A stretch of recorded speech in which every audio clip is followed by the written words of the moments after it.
Talk of the Town is up and running in Eau Claire, Wisconsin, USA. I'm Scott Montesano, and this is where the Chippewa Valley comes to talk. Hey, let's get the screen up there for those that are watching on YouTube. Away we go today. A reminder this week that it's still very much winter. We got a little snow on Wednesday night. We almost were going to get a storm on Friday. That didn't come to pass, but this is good. A little bit of snow is still good in February. You want that. It's not quite springtime. Yeah, people will say, "Oh, I want the nice weather." We all want the nice weather, but it's not quite ready for it yet anyway.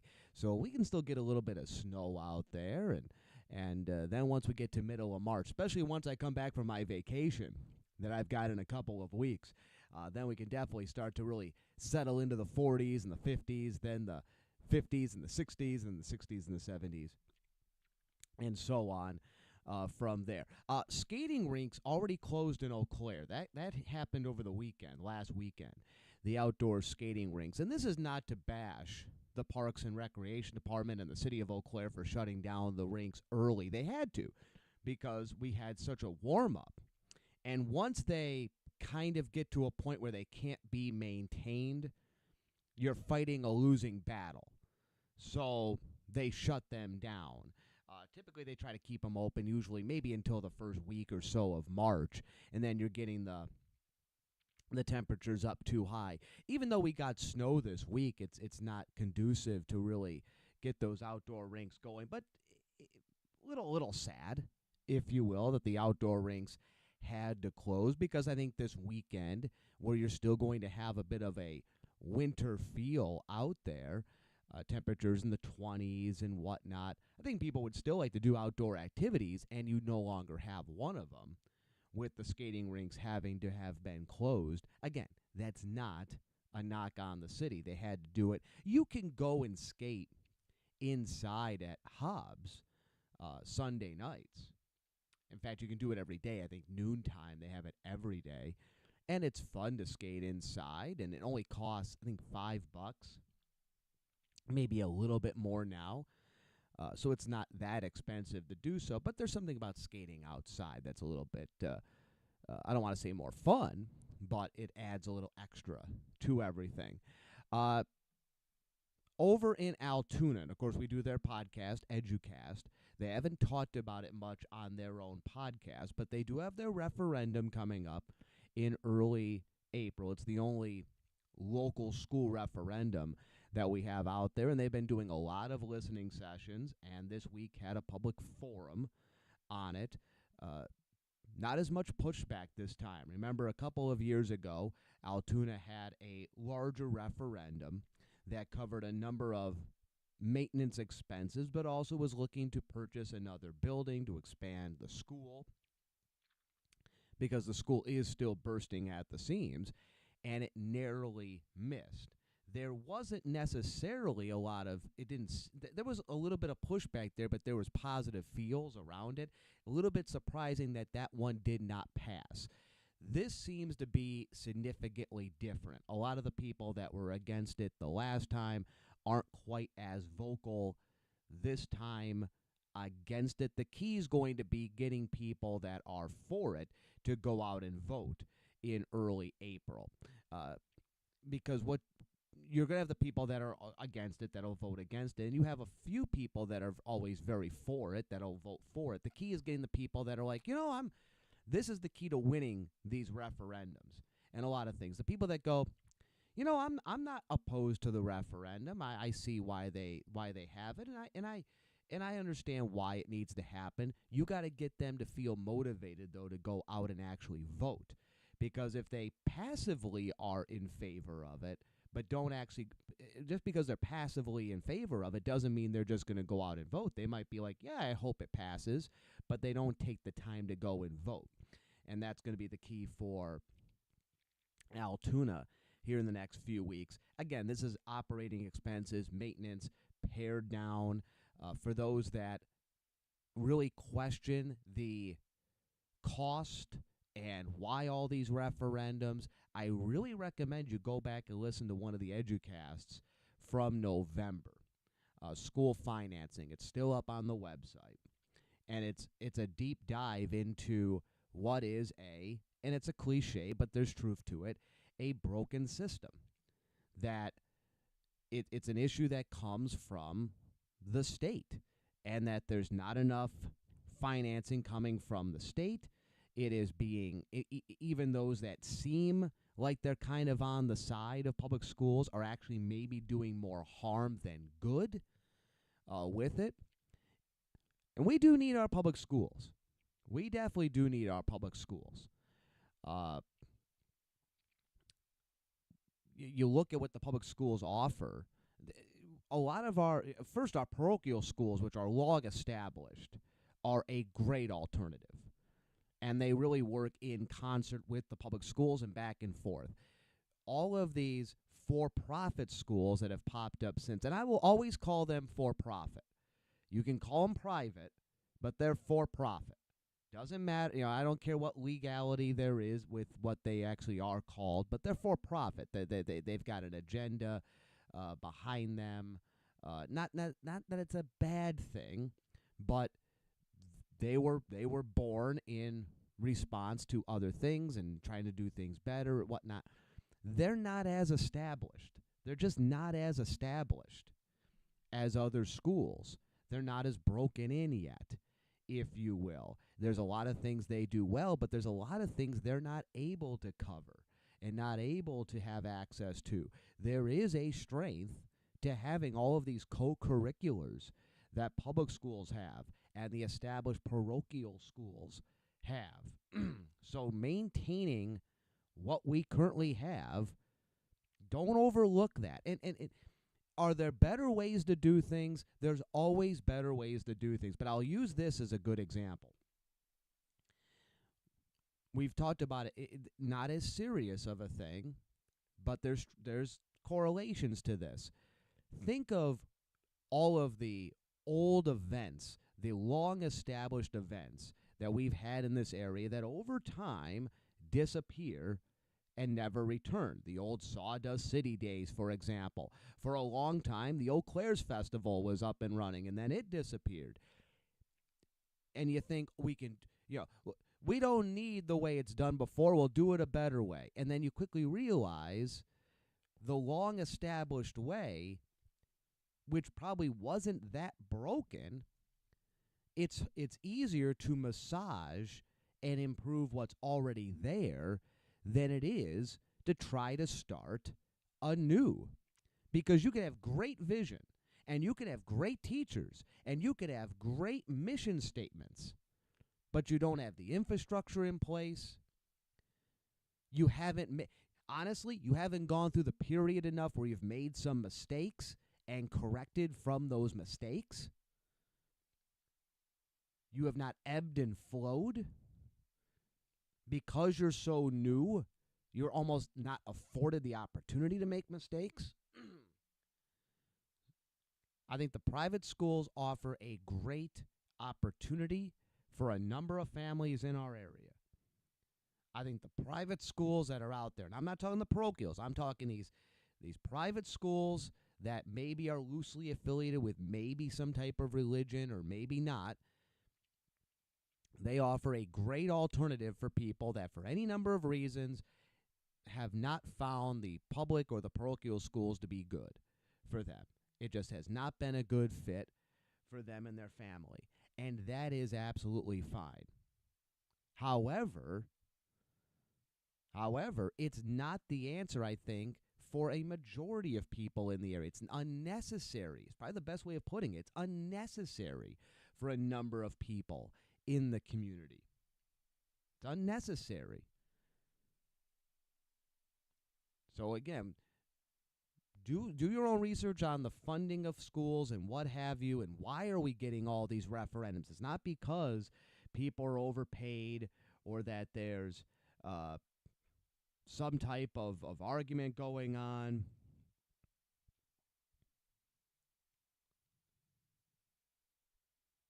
There, I wanted to check this here with that. All right.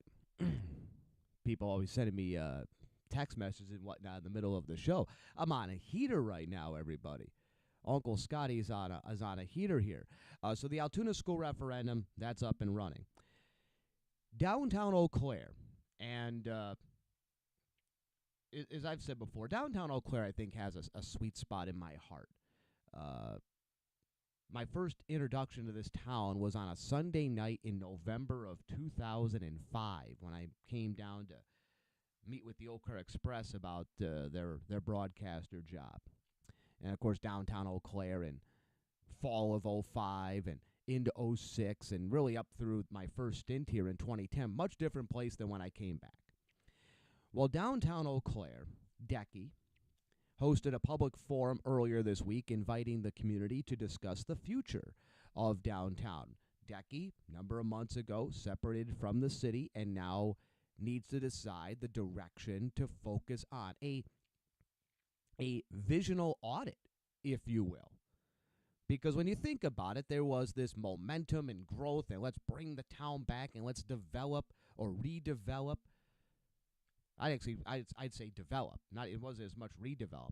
Develop downtown into a cultural hub for Eau Claire as a spot for people to congregate, and there were many layers to that over the course of a 15, 20-year period. And now as we hit 2026, we have to look and see what are our goals now, plus what society was in 05, what society was in 2015. It's not what society is now. What do people want? What does that next generation strive for?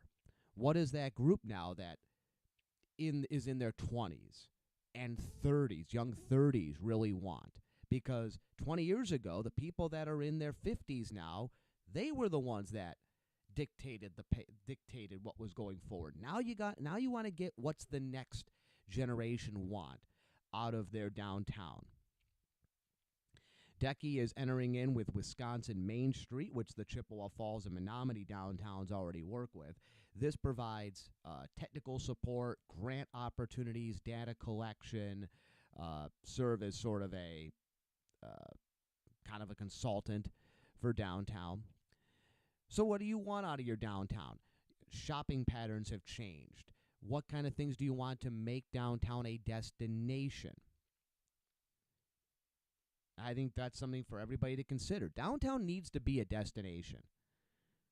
People no longer, and this was already trending this way before the pandemic anyway, and the rise of online shopping years ago. But people need an experience and need a destination. They're not just going to go out of need.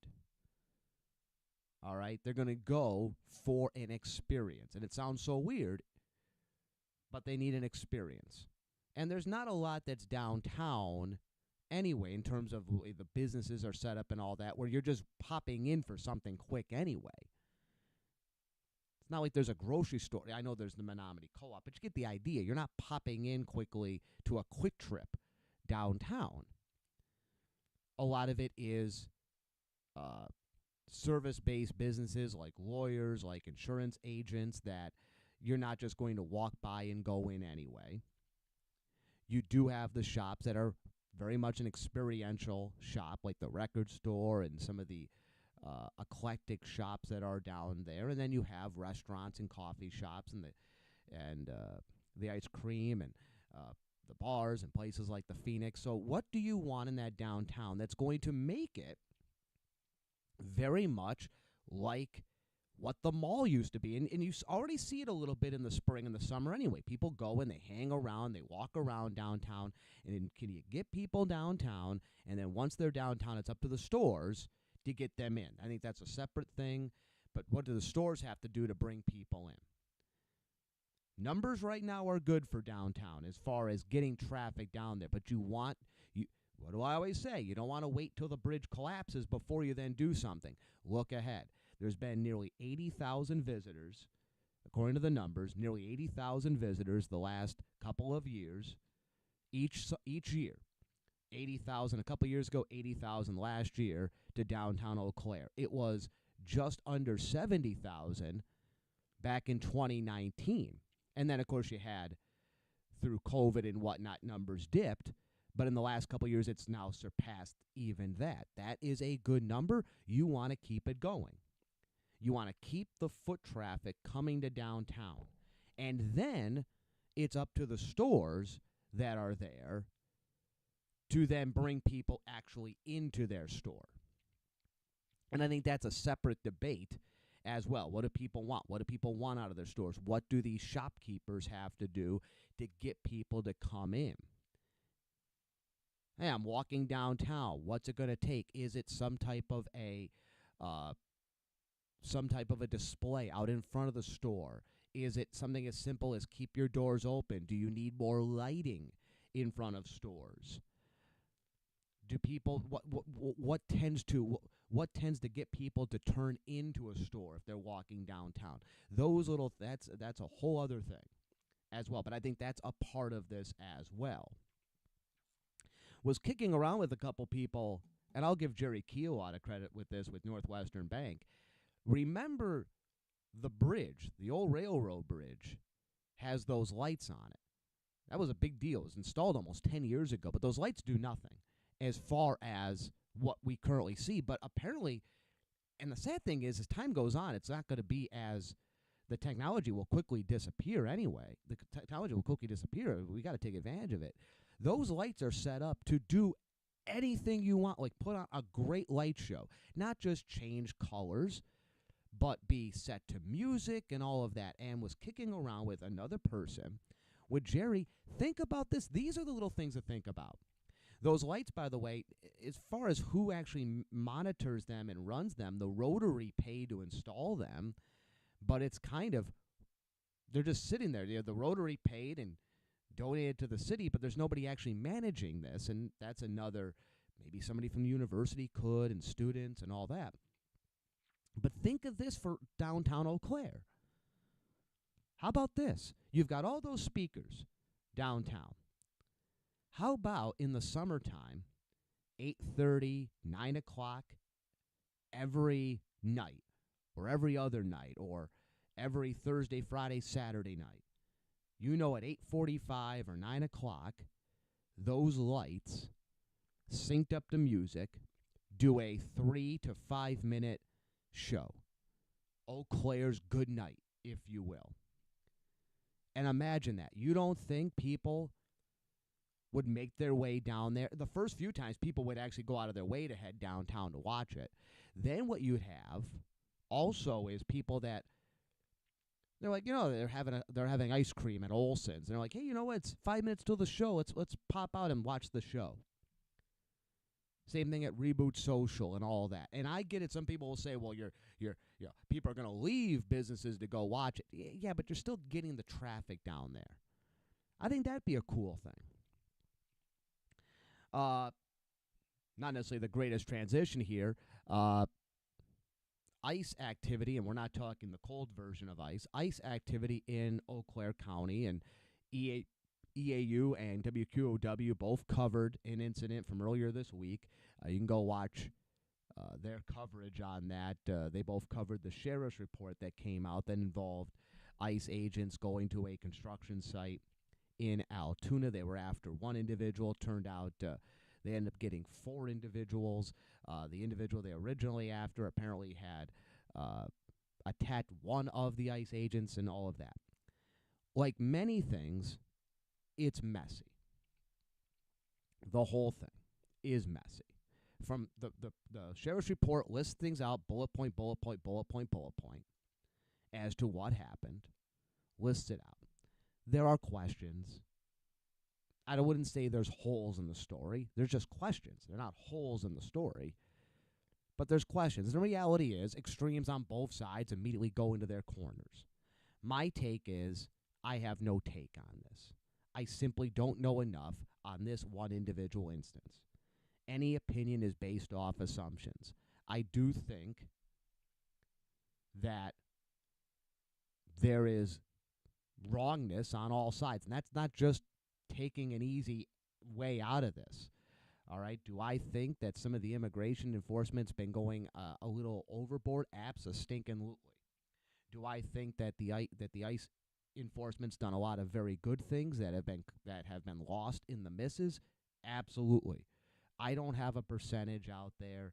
I don't anybody that says that out of 100 people they pick up, 90 to 95, if not 99 of them are innocent, that's wrong. At the same time, if you say out of the 100 they pick up, 99 are bad and only one is good, I don't know if that's true either. I don't know if it's 50-50. I don't know if it's 60-40. I don't know.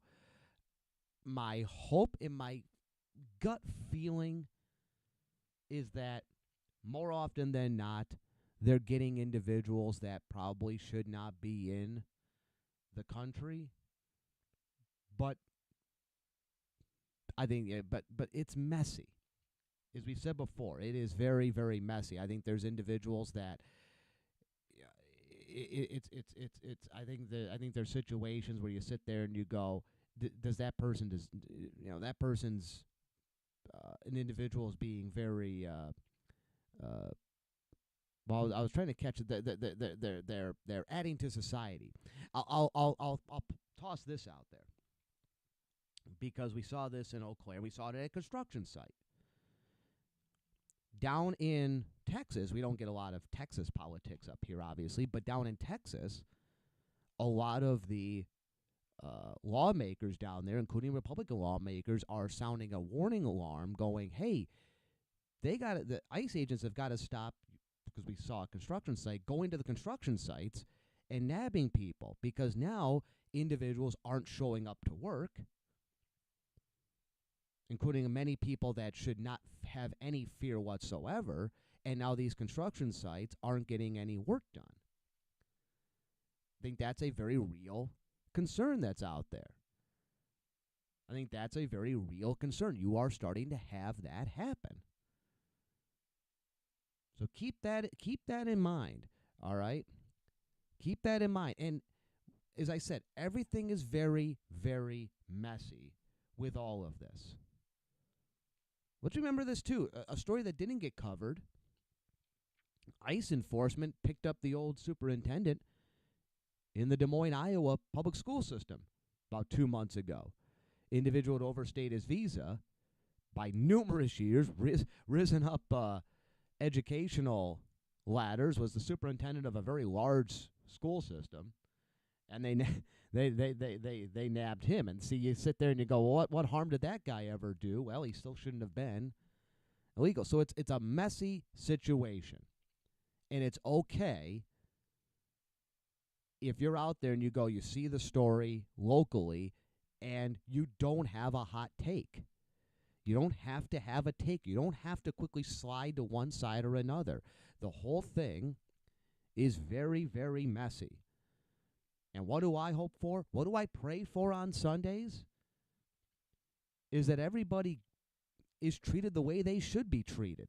And frankly, if that means that you're here illegally, you should be deported. If you're here legally, you're doing a lot of great things, all that you want to be legal. We got to figure out a way. We got to figure out a way. Our default, by the way, and we saw this when we had in the immigration into Eau Claire, the group that wanted to bring the immigrants in. I'll go back to what I said back then, and it still remains true now. All right, we have to be in a posture where we want to welcome people in. All right? Our default should be, we want you here. Don't give us reasons to kick you out. The reality is, and this is what I think a lot of people have to look themselves in the mirror and go, is your default, I don't want you here. Show me reasons why I should let you in.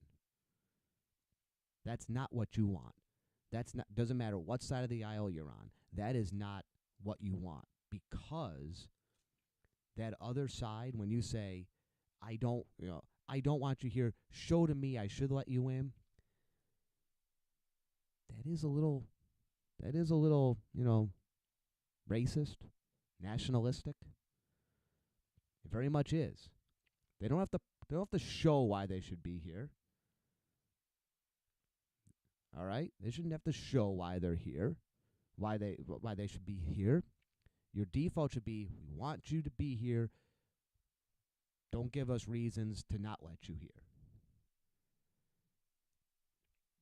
So again, when people hear that come from me, they go, I thought a month ago you were all this and that. It's life is purple. I haven't changed my opinion.